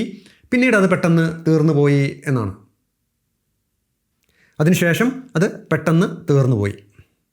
റസൂൽ വഫാത്തായ രാത്രിയിൽ ആയിഷ ബീവിയുടെ വീട്ടിൽ വിളക്ക് കത്തിക്കാനുള്ള എണ്ണ പോലും ഉണ്ടായിരുന്നില്ല എന്നാണ്. ഈ സമയം എന്ന് പറഞ്ഞാൽ സൗദിയുടെ മിക്കവാറും ഭാഗങ്ങൾ യമനും ഒമാനും ബഹ്റൈനും ഒക്കെ ഇസ്ലാമിക ഭരണത്തിൻ്റെ കീഴിലുള്ള ഒരു സമയത്താണ്. ഇവിടെ നിന്നൊക്കെയുള്ള പണം ആവശ്യത്തിലേറെ മദീനയിലേക്ക് എത്തുന്നുണ്ട്. പക്ഷേ ആയിഷ ബീവിക്ക് വിളക്ക് കത്തിക്കാൻ വേണ്ടി അയൽവാസിയായ അൻസാരി സ്ത്രീയുടെ കയ്യിൽ നിന്ന് എണ്ണ കടം വാങ്ങേണ്ടി വന്നു എന്നാണ്. റസൂലിൻ്റെ വഫാത്ത് സമയത്ത് റസൂലിൻ്റേതായിട്ട് കൈവശമുണ്ടായിരുന്ന ആകെ സ്വത്ത് ഒരു പടച്ചട്ടുണ്ടായിരുന്നു. അതൊരു ജൂതൻ്റെ കയ്യിൽ ഗോതമ്പിന് വേണ്ടിയിട്ട് പണം വെച്ചിരിക്കുകയായിരുന്നു. ഒരു കോവർ കഴുതയുണ്ടായിരുന്നു. കസ്വ എന്നൊരു ഒട്ടകം ഉണ്ടായിരുന്നു. പിന്നെ കുറച്ച് സ്ഥലം ഉണ്ടായിരുന്നു, പാവങ്ങൾക്ക് വഖഫ് ചെയ്തിട്ടുള്ള കുറച്ച് ഭൂമി ഉണ്ടായിരുന്നു. ഇതാണ് റസൂലിൻ്റെ ആകെ സ്വത്ത്. അങ്ങനെ റസൂൽ വഫാത്താകുന്ന അന്ന് തിങ്കളാഴ്ച റബീഉൽ അവ്വൽ 12 സുബഹിൻ്റെ സമയത്ത് അബൂബക്കർ സിദ്ദീഖ് നമസ്കാരത്തിന് നേതൃത്വം കൊടുത്ത് നമസ്കരിക്കുന്നുണ്ട്. റസൂല് തീരെ ക്ഷീണിതനാണ്. കിടക്കുന്നിടത്തു നിന്ന് ഒന്ന് എഴുന്നേൽപ്പിച്ചിരുത്താൻ വേണ്ടി പറഞ്ഞു. അങ്ങനെ റസൂലിനെ എഴുന്നേൽപ്പിച്ചിരുത്തി. റസൂൽ കിടക്കുന്ന സ്ഥലത്ത് പള്ളിയുടെ ഭാഗത്തേക്കൊരു മറയുണ്ട്, ഒരു വിരി ഇങ്ങനെ ഇട്ടിട്ടുണ്ട്. റസൂൽ അത് കൈ കൊണ്ട് ഇങ്ങനെ ഒതുക്കി പിടിച്ച് പള്ളിയിലേക്ക് നോക്കി. സ്വഹാബാക്കൾ നമസ്കാരത്തിലാണ്, അവർ 2 ദിവസമായിട്ട് റസൂലിനെ കണ്ടിട്ടില്ല. അനസ് ബിൻ മാലിക് പറയുന്നത്, ആ സമയത്ത് റസൂലിൻ്റെ മുഖം ഞങ്ങൾ കണ്ടപ്പോൾ ഞങ്ങൾക്ക് വല്ലാത്ത സന്തോഷമായി. ആ ഒരു സന്തോഷത്തിൽ ഞങ്ങൾ ഞങ്ങളുടെ നമസ്കാരത്തിൽ നിന്ന് വിട്ടുപോകും എന്നൊരു അവസ്ഥ ആയിട്ടുണ്ടായിരുന്നു എന്നാണ്. സ്വഹാബാക്കളുടെ ഇടയിൽ മൊത്തമായിട്ടൊരു ചലനം, ഒരു ഇളക്കം. അബൂബക്കർ സിദ്ദീഖ് വിചാരിച്ചു റസൂൽ പള്ളിയിലേക്ക് വരികയാണ് എന്ന് വിചാരിച്ചു. അബൂബക്കർ സിദ്ദീഖ് അങ്ങനെ പിന്നിലേക്ക് ഇറങ്ങി നിൽക്കാൻ വേണ്ടി മുതിർന്നു. റസൂലിൻ്റെ ആ ഭാഗത്തേക്ക് ഇങ്ങനെ തിരിഞ്ഞ് നോക്കിയിട്ട് ഇറങ്ങാൻ നിൽക്കുകയാണ്. നോക്കിയപ്പോൾ റസൂലുള്ളത് വീട്ടിലാണ്. റസൂൽ ഇങ്ങനെ കൈകൊണ്ട് ആംഗ്യം കാണിച്ചു, അവിടെ തന്നെ നിൽക്ക് എന്നുള്ള അർത്ഥത്തിൽ ഇങ്ങനെ കൈകൊണ്ട് ആംഗ്യം കാണിച്ചു. അബൂബക്കർ സിദ്ദീഖ് അങ്ങനെ തുടർന്ന് നമസ്കരിച്ചു. അനസ് ബിൻ മാലിക് പറയുന്നത് റസൂലിൻ്റെ മുഖം ആ സമയത്ത് വല്ലാതെ തിളങ്ങിയിരുന്നു എന്നാണ്. റസൂല് ഞങ്ങളെ നോക്കി പുഞ്ചിരിച്ചു. സ്വഹാബാക്കൾക്ക് റസൂലിനെ കുറിച്ചുള്ള അവസാനത്തെ ഓർമ്മ അതായിരുന്നു, ആ ഒരു പുഞ്ചിരിയായിരുന്നു. സ്വഹാബാക്കളിൽ പലരും റസൂലിനെ പിന്നീട് ജീവനോടെ കണ്ടിട്ടില്ല. അത് അവസാനത്തെ കാഴ്ചയാണ്. നേരം വെളുക്കാനായ സമയത്ത് റസൂലിൻ്റെ പനി ഭയങ്കരമായിട്ട് പിന്നെയും കൂടി. റസൂലിൻ്റെ ബോധം, ഓർമ്മ നഷ്ടപ്പെടും. കുറേ കഴിഞ്ഞ് കണ്ണു തുറക്കും, വീണ്ടും ഓർമ്മ നഷ്ടപ്പെടും. ഇതിങ്ങനെ സംഭവിച്ചുകൊണ്ടേയിരുന്നു. ഈ സമയത്ത് റസൂലിനെ കാണാൻ വേണ്ടി ഫാത്തിമ വരുന്നുണ്ട്. ഫാത്തിമ ബീവി തൊട്ട അടുത്ത വീട്ടിൽ തന്നെയാണ്. ഇടയ്ക്കിടയ്ക്ക് ഇങ്ങനെ കയറി ഇറങ്ങി പോകുന്നുണ്ട്. റസൂലും മകൾ ഫാത്തിമയും തമ്മിലുള്ള ഒരു അടുപ്പം ഞാൻ പറയണ്ടല്ലോ. ഓരോ തവണയും ഫാത്തിമ ബീവി വരുമ്പോൾ റസൂല് എഴുന്നേറ്റ് നിന്ന് ഫാത്തിമയെ സ്വീകരിക്കും. ഫാത്തിമ ബീവിയുടെ നെറ്റിത്തടത്തിൽ ചുംബിക്കും. റസൂല് ഇരുന്ന സ്ഥാനത്തേക്ക് ഫാത്തിമ ബീവിയെ പറഞ്ഞ് ഇരുത്തും. വല്ലാത്തൊരു അടുപ്പാണ്. റസൂലിൻ്റെ അടുത്ത കുടുംബത്തിൽ ജീവിച്ചിരിക്കുന്ന ഒരേ ഒരു ആളാണ്, മക്കളിൽ ജീവിച്ചിരിക്കുന്ന ഒരേ ഒരു ആളാണ് ഫാത്തിമ. റസൂലിൻ്റെ അപ്പോഴത്തെ അവസ്ഥ കണ്ടിട്ട് ഫാത്തിമ പൊട്ടിക്കരഞ്ഞുപോയി, അറിയാതെ പൊട്ടിക്കരഞ്ഞുപോയി. പറഞ്ഞു, എന്തൊരു അവസ്ഥയാണിത്, എന്തൊരു വേദനയാണിത് എന്ന് പറഞ്ഞു. റസൂല് പറഞ്ഞു, ഫാത്തിമ, നിൻ്റെ പിതാവിൻ്റെ ഈ ഒരു അവസ്ഥ അത് ഇന്നുകൂടി മാത്രമേ ഉണ്ടാവുകയുള്ളൂ. ഈ ഒരു ദിവസത്തിന് ശേഷം എൻ്റെ എല്ലാ വേദനയും അവസാനിക്കും എന്ന് പറഞ്ഞു. ഫാത്തിമ ബീവി ഇങ്ങനെ സങ്കടപ്പെട്ട് നിൽക്കുകയാണ്. ശേഷം റസൂല് ഫാത്തിമ ബീവി ഇങ്ങനെ മാടി അടുത്തേക്ക് വിളിച്ചു. നമ്മൾ ഒരുപാട് തവണ കേട്ടിട്ടുള്ള പ്രസിദ്ധമായിട്ടുള്ള ആ ഒരു സംഭവം. ഫാത്തിമ ബീവി ഇങ്ങനെ അടുത്തോട്ട് വിളിച്ചു. ഫാത്തിമ ബീവിയുടെ ചെവിയിൽ ഒരു രഹസ്യം പറഞ്ഞു. ഫാത്തിമ ബീവി അത് കേട്ടതും പൊട്ടിക്കരയാൻ തുടങ്ങി, വാവിട്ട് കരയാൻ തുടങ്ങി. റസൂൽ അപ്പോൾ ഫാത്തിമ ബീവിയെ വീണ്ടും മാടി വിളിച്ചു, വീണ്ടും എന്തോ പറഞ്ഞു. അതോടുകൂടി കരച്ചിൽ മാറി പുഞ്ചിരിയായി, ചിരിക്കണ്ണീരായി. ഇതെല്ലാവർക്കും അറിയാവുന്ന ഒരു സംഭവമാണ്. റസൂലിൻ്റെ വഫാത്തിന് ശേഷം കുറേ നാൾ കഴിഞ്ഞിട്ടാണ് ഫാത്തിമ ബീവി ഈ ഒരു സംഭവത്തെക്കുറിച്ച് പറയുന്നത്. റസൂൽ ആദ്യം മാടി വിളിച്ച് പറഞ്ഞ സംഭവം, എൻ്റെ സമയമായിട്ടുണ്ട്, എനിക്ക് പോകാൻ സമയമായിട്ടുണ്ട് എന്ന് പറഞ്ഞപ്പോഴാണ് ഫാത്തിമ ബീവി പൊട്ടി കരഞ്ഞ് പോയത്. രണ്ടാം തവണ ഫാത്തിമ ബീവിയെ റസൂല് മാടി വിളിച്ചിട്ട് പറഞ്ഞു, എൻ്റെ കുടുംബത്തിൽ നിന്ന് ആദ്യമായിട്ട് എന്നെ വന്ന് കണ്ടുമുട്ടുന്ന വ്യക്തി അത് നീ ആയിരിക്കും ഫാത്തിമ എന്ന് പറഞ്ഞു. എൻ്റെ കുടുംബത്തിൽ നിന്ന് എൻ്റെ അടുത്തേക്ക് ആദ്യം എത്തുന്നത്, എന്നെ കണ്ടുമുട്ടുന്നത് ഫാത്തിമ അത് നീ ആയിരിക്കും. അത് കേട്ടപ്പോഴാണ് ഫാത്തിമ സന്തോഷത്തോടെ ചിരിക്കുന്നത്. ജീവനേക്കാൾ സ്നേഹിക്കുക എന്നൊക്കെ പറയില്ലേ, അത് ഇതാണ്. അവർ തമ്മിലുള്ള അവസാനത്തെ കൂടിക്കാഴ്ചയാണ്. റസൂൽ പറഞ്ഞു, ഫാത്തിമ, നീ സ്വർഗത്തിലെ സ്ത്രീകൾക്ക് നീ നേതാവായിരിക്കും എന്ന് പറഞ്ഞു. സയ്യിദത്തുൻ നിസാ അഹ്ലൽ ജന്ന എന്ന് പറഞ്ഞു. സ്വർഗത്തിലെ സ്ത്രീകൾക്ക് നീ നേതാവായിരിക്കും എന്ന്. ഫാത്തിമ ബീവി പോയതിന് ശേഷം റസൂലിൻ്റെ പനി പിന്നെയും കൂടി, വേദനയും കൂടി. റസൂലിൻ്റെ തൊട്ടടുത്തൊരു പാത്രത്തിൽ വെള്ളം വെച്ച് കൊടുത്തിട്ടുണ്ടായിരുന്നു. റസൂൽ അതിലിങ്ങനെ കൈ നനച്ചിട്ട് തൻ്റെ നെറ്റിത്തടം ഇങ്ങനെ തുടക്കും. ഭയങ്കര ചൂടായിരുന്നു എന്നാണ് പറയുന്നത്. അബ്ബാസ് റളിയല്ലാഹു അൻഹു പറയുന്നുണ്ട്, ഇത്രയും വലിയ ചൂടും പനിയും ഒക്കെ കൊണ്ട് റസൂൽ എങ്ങനെയാണത് സഹിക്കുന്നത് എന്ന് ചോദിക്കുന്നുണ്ട്. റസൂല് നെറ്റിത്തടം ഇങ്ങനെ നനച്ചുകൊണ്ട് പറയും, അലാ ഇന്നലിൽ മൗത്തി സക്കറാത്ത്, മരണത്തിന് അതിൻ്റേതായിട്ടുള്ള വേദനയുണ്ട്. അലാ ഇന്നലിൽ മൗത്തി സക്കറാത്ത്. അവസാന സമയത്ത് റസൂല് പറഞ്ഞിരുന്നത്, ലാ ഇലാഹ ഇല്ലല്ലാഹ് അലാ ഇന്നലിൽ മൗത്തി സക്കറാത്ത്, ലാ ഇലാഹ ഇല്ലല്ലാഹ് അല്ലാഹുമ്മ അഇന്നി അലാ സക്കറാത്തിൽ മൗത്ത്. മരണവേദനയെ തൊട്ട് എന്നെ കാക്കേണമേ. അവസാന സമയത്ത് റസൂൽ ഇതിങ്ങനെ ആവർത്തിച്ച് പറഞ്ഞുകൊണ്ടിരുന്നു, അല്ലാഹുമ്മ അഇന്നി അലാ സക്കറാത്തിൽ മൗത്ത്. പിന്നീട് വേദന അതിൻ്റെ ഏറ്റവും തീവ്രമായ അവസ്ഥയിലെത്തി, ഏറ്റവും ഉച്ചിയിലെത്തി. റസൂലിന് സംസാരിക്കാൻ പറ്റാത്ത അവസ്ഥയായി. ഇത് തിങ്കളാഴ്ച കാലത്താണ്. റസൂലിന് മിണ്ടാൻ പറ്റാതെയായി. ഓർമ്മ ഇങ്ങനെ പോയും വന്നുകൊണ്ട് നിൽക്കുകയാണ്. ഈ ഒരു സാഹചര്യത്തിലാണ് മദീനയുടെ പുറത്ത് തമ്പടിച്ചിട്ടുണ്ടായിരുന്ന സൈനിക തലവൻ ഉസാമ ബിൻ സയ്ദ് റസൂലിനെ കാണാൻ വേണ്ടി വരുന്നത്. റസൂലിൻ്റെ അവസ്ഥ മോശമാണെന്ന് അറിഞ്ഞിട്ട് റസൂലിനെ കാണാൻ വേണ്ടി ഈ ഒരു സാഹചര്യത്തിലേക്കാണ് ഉസാമ വരുന്നത്. ഉസാമ ബിൻ സയ്ദ് വരുന്ന സമയത്ത് റസൂലിന് മിണ്ടാൻ പറ്റുന്നൊരു അവസ്ഥയൊന്നും ഉണ്ടാവില്ല. റസൂൽ ഇങ്ങനെ കണ്ണ് മറിച്ച് നോക്കി. ഉസാമ ഇങ്ങനെ നോക്കിയിട്ട് റസൂൽ ഇങ്ങനെ കൈ ഉയർത്തി വിരൽ ആകാശത്തേക്ക് ചൂണ്ടി. പിന്നെ അത് ഒസാമയുടെ നേർക്ക് ചൂണ്ടി. വീണ്ടും ആകാശത്തേക്ക് വിരൽ ചൂണ്ടി. വീണ്ടും ഒസാമയുടെ. ഇതൊരു 2-3 പ്രാവശ്യം ഇങ്ങനെ ചെയ്തു. നിൻ്റെ കൂടെ റബ്ബുണ്ടാകും എന്ന് പറയുന്ന മാതിരി തോന്നിക്കുമാർ മുകളിലേക്ക് റസൂൽ വിരൽ ചൂണ്ടി. പിന്നീട് അത് ഒസാമയുടെ നേർക്ക് ചൂണ്ടും. ഒരുപക്ഷെ റസൂലിനെ അവസാനമായിട്ട് സന്ദർശിച്ച് പോകുന്ന വ്യക്തി അത് ഒസാമ ബിൻ സയ്ദ് ആയിരിക്കും. പനി പിന്നെയും കൂടിക്കൊണ്ടിരിക്കുകയാണ്. ആയിഷ ബീവി വിഷമിക്കാൻ തുടങ്ങി. എന്താ ചെയ്യേണ്ടതെന്നറിയില്ല. ആയിഷ ബീവി റസൂലിൻ്റെ തൊട്ടടുത്ത് ചമ്രം പടിഞ്ഞിങ്ങനെ ഇരുന്നു. റസൂലിനെ പതുക്കെ ഇങ്ങനെ ഉയർത്തിയിട്ട് തൻ്റെ തോളിലേക്ക് തല വരുന്ന രീതിയിൽ ഉയർത്തി കിടത്തി. തോളിൽ കഴുത്തിൻ്റെ ഭാഗത്തേക്കായിട്ട് റസൂലിനെ ഇങ്ങനെ ചേർത്ത് പിടിച്ച് ആയിഷ ബീവി ഇരിക്കുകയാണ്. ഈ സമയത്താണ് ആയിഷ ബീവിയുടെ സഹോദരൻ അബ്ദുറഹ്മാൻ അവിടേക്ക് റസൂലിനെ കാണാൻ വേണ്ടി വരുന്നത്. അബ്ദുറഹ്മാൻ വന്ന് അവിടെ നിന്ന സമയത്ത് റസൂൽ തീരെ തളർന്നിട്ടാണുള്ളത്. ഈ അബ്ദുറഹ്മാൻ്റെ കയ്യിലൊരു മിസ്വാക്ക് ഉണ്ടായിരുന്നു, മിസ്വാക്കിൻ്റെ കഷ്ണം ഉണ്ടായിരുന്നു. റസൂല് ആ മിസ്വാക്കിലേക്ക് ഇങ്ങനെ നോക്കി. റസൂലിൻ്റെ നോട്ടം മനസ്സിലായത് കൊണ്ടായിരിക്കണം ഐഷാ ബീബി ചോദിച്ചു ആ മിസ്വാക്ക് വേണം എന്നാണോ പറയുന്നത് എന്ന് ചോദിച്ചു. റസൂൽ ഇങ്ങനെ തലകൊണ്ട് ആംഗ്യം കാണിച്ചു. അതെ എന്നുള്ള രീതിയിൽ ആംഗ്യം കാണിച്ചു. ഐഷാ ബീബി അബ്ദുറഹ്മാൻ്റെ കയ്യിൽ നിന്ന് ആ മിസ്വാക്ക് പിടിച്ചു മേടിച്ച് അതിൻ്റെ മറ്റേ അറ്റം വായിൽ വെച്ച് അത് കടിച്ച് ഒന്ന് മൃദുപ്പെടുത്തിയിട്ട് റസൂലിൻ്റെ കയ്യിൽ കൊടുത്തു. ഐഷാ ബീബി പറയുന്നത് റസൂൽ അത് പിടിച്ച് മേടിച്ചിട്ട് ആവേശത്തോടു കൂടി, ഇത്രയും ശക്തി റസൂലിന് എവിടുന്ന് വന്നു എന്ന് ചിന്തിക്കുമാർ റസൂൽ അത് കയ്യിലെടുത്തിട്ട് മിസ്വാക്ക് ചെയ്ത് പല്ല് വൃത്തിയാക്കൽ തുടങ്ങി എന്നാണ്. വല്ലാത്തൊരു ആരോഗ്യമായിരുന്നു. മിസ്വാക്ക് പിടിച്ച് മേടിച്ചിട്ട് റസൂൽ പല്ല് വൃത്തിയാക്കാൻ തുടങ്ങി വളരെ ഉത്സാഹത്തോടു കൂടിയിട്ട്. ഐഷാ ബീബിക്ക് അത്ഭുതം തോന്നി. റസൂൽ അങ്ങനെ പല്ല് വൃത്തിയാക്കിയിട്ട് ഈ മിസ്വാക്ക് തിരിച്ചു കൊടുത്തു. പനി വീണ്ടും കൂടി. റസൂൽ ഇങ്ങനെ തളർന്ന് വരികയാണ്. അങ്ങനെ ആ സമയത്ത് റസൂല് കണ്ണ് മറിച്ച് മുകളിലേക്ക് നോക്കി. ചുണ്ട് ചെറുതായിട്ട് ചലിപ്പിച്ച് എന്തോ പറയുന്നുണ്ടായിരുന്നു. ഐഷാ ബീവി റസൂലിൻ്റെ അടുത്തേക്ക് ഇങ്ങനെ തല ചേർത്ത് വെച്ചിട്ട് റസൂൽ എന്താ പറയുന്നത് എന്നിങ്ങനെ ശ്രദ്ധിച്ചു. ഐഷാ ബീബി പറയുന്ന റസൂൽ പറഞ്ഞിരുന്നത്, എന്നെ നബിമാരുടെയും സിദ്ദീഖീങ്ങളുടെയും ശുഹദാക്കളുടെയും സ്വാലിഹീങ്ങളുടെയും കൂട്ടത്തിൽ എന്നെ ഉൾപ്പെടുത്തണേ എന്ന്.